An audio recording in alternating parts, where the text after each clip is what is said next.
Hi everyone. In today's tutorial, we will show you how to manage multi-person meeting types.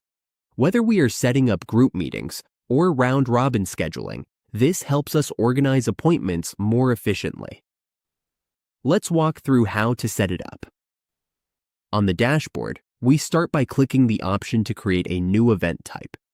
Here, we will choose either the group or round-robin option. We can browse the available options and pick the one that works best for us. For example, let's select this event. We can choose the group option and then give the meeting a name, such as a classmates meeting or classroom session. Next, we set the availability for the meeting. We can also set meeting limits. For example, up to 25 people can join, and we can display the remaining slots. Then, we add the cost and assign the host. There are more options available. We can add a description, set limits, and add buffers. We can also collect participant names through a form. Once everything is set, we just need to click Save Changes. After saving, we can invite participants using our link.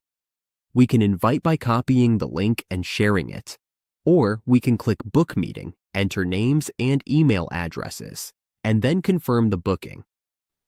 If we want to set up a round-robin meeting instead, we can select Round Robin.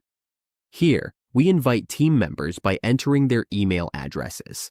We can separate each email with a comma and then add the next one the same way. Once we are done, we click Next to set roles. Then, we can assign each person as either an admin or a user. We can add more users and then send out the invitations. That's how we manage multi-person meeting types in Calendly. Using this feature, we can simplify our scheduling and make collaboration much easier.